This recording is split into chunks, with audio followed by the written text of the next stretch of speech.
Today I'm going to show you how to make a Michigan beef pasty. And here we go. Okay, I'm going to start out here. This is a little bit frozen, and that's what I want. This is a ribeye steak, about 1.5 pounds of ribeye steak. And I want it to be a little bit frozen because you get littler pieces that way. And when I get this all cut up, well, I guess it's not gonna take me that long. I'm leaving the fat in this because I want my pies to have a little bit of gravy to them. I'm just doing this ahead of time because, like I said, I wanted it to be partially frozen for my meat pies. And I'm going to cut it up pretty small, like that, and I'll get back to you. Okay, I'm going to start out with my crust. I'm using my organic flour. I'm going to use 4 cups of flour for this because I want to make sure I've got enough crust for these pasties. If I have leftover, you can always freeze crust. So I'm going to use 4 cups of flour and about 1.3 cups of lard here.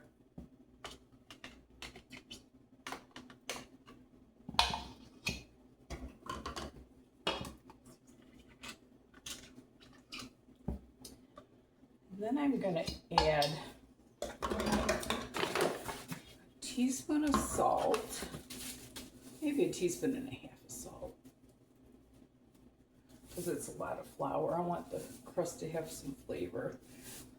Okay, and then I'm going to start working this in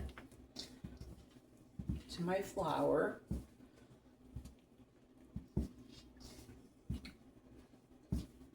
I don't know if you guys have seen me make pie before, but it's super easy to make crust.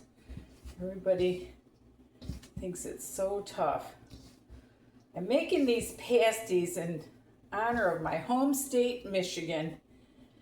Years ago, they used to make these, the wives used to make them for their husbands when they'd go out on a hunting trip or cross country or whatever, because they'd hold up. I got my oven preheated to 425, and I'm going to put a little history in the description on this because I just think it's super interesting. When I get this ready, I'll get back to you. See how it's kind of like a fine meal? Well, like a crumble. That's what you want when you make pie crust. I don't know if you can see that, but it's just like fine meal. And then what you want to do, I always pour water in 3 corners, maybe 4. You'd rather have a wet pie crust than a dry one, believe me. It will not roll out for you. And you want it to be able to come together. And it's still not coming together yet. So you want to, this is just room temperature water, nothing fancy.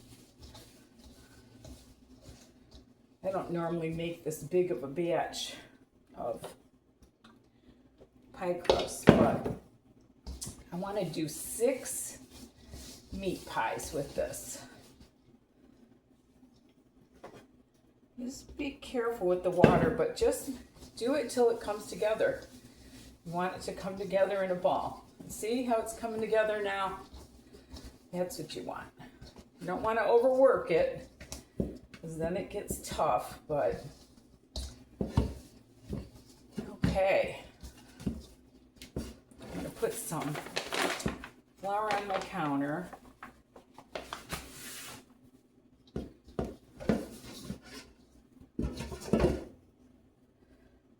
that together. I'm going to get all that out of there because I'm going to use this bowl for my filling.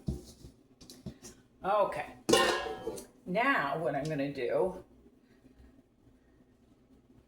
is I'm going to cut this into 6 pieces.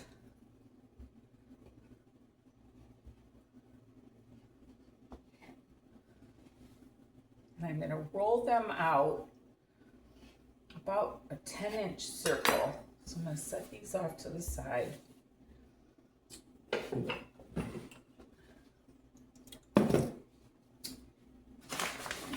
little more flour. Okay.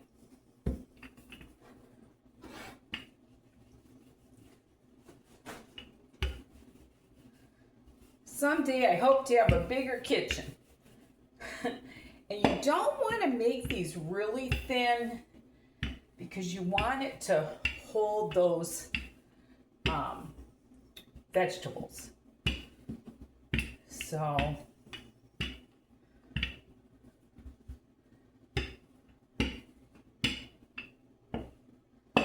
okay, I think that's good.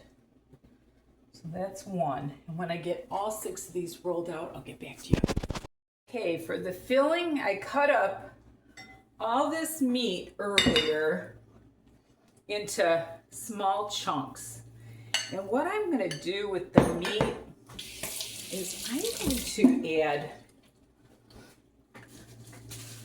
about a teaspoon. I left the fat because you want it to have a little bit of a gravy to it. I'm going to put like a half a teaspoon salt and probably a quarter teaspoon of pepper in there. And you know, some of the people do add a bunch of other spices, but you know, on the frontier, I don't think they had their garlic powder and their and I'm also, so it doesn't get too wet, I'm just going to add maybe a tablespoon of flour just to help it maybe have a little more of a gravy inside. All right, set that out to the side. Now what I'm going to do is I've got parsnip, which they did use rutabaga too, but I'm using a parsnip, carrot, onion, and potato. And when I get this peeled and diced up, I'll get back to you. And I saw on another show they went. So I wanted to show you, I've got my parsnip, carrot, onion, and potatoes, but I wanted to show you that I'm going to be cutting it up pretty fine because I want the veggies to all cook through good. If you ever had a Michigan pasty, I'm telling you, they are delicious. So I'll get back again. So I've got all my veggies cut up here, as fine as I could.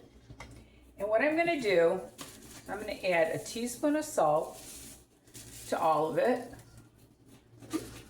And then I'm going to add a half a teaspoon of pepper to all of it. I'm going to mix it all up.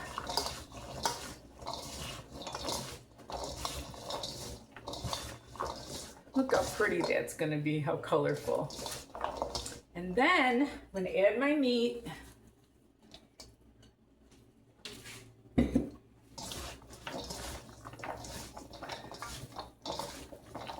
Like I said, I did not, this was ribeye, and I did not trim the fat.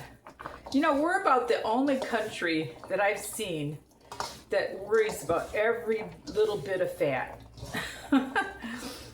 And believe it or not, I'm making these for myself. I fly a lot. My daughter works for airlines, so I get to fly for free. And I like to bring things with me. I don't like buying food in the airport and stuff. For one thing, it's expensive and I just don't feel good when I eat it. Because I'm on the traveling tour. No. All right, so I got one of my rolled out pie crusts here. And what I'm gonna do is I'm gonna take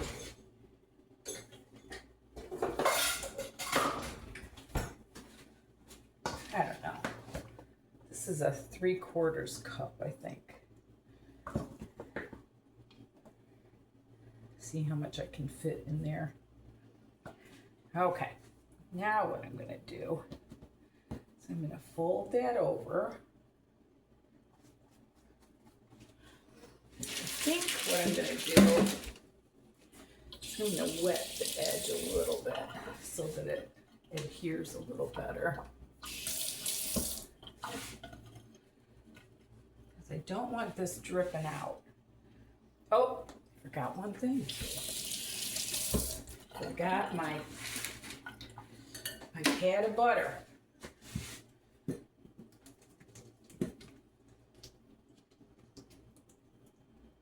don't want these to be dry. Put my pad of butter on the top. And then I'm going to fold that over. And I don't know if you've seen me make pie before, but I always roll my pie crust up because I feel like it holds the goodies in more.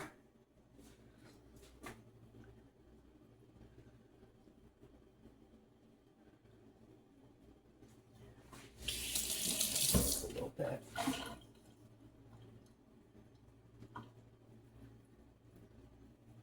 You can make this as pretty as you want.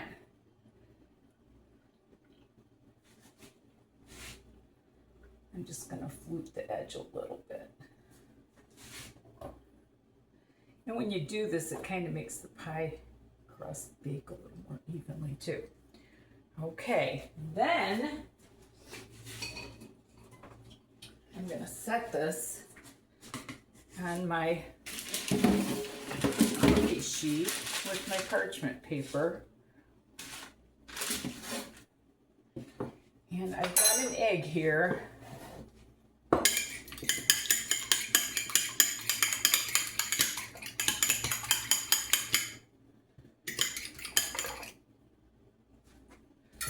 And I'm going to brush it with some egg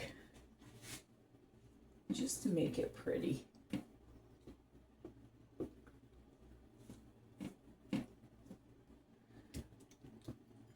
That a little closer.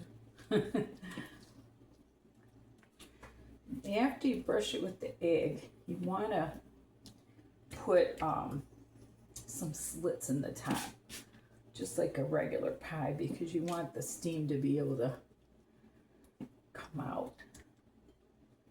These are going to be some big pies. Oh my goodness. Okay, I'm going to try to make them look kind of pretty.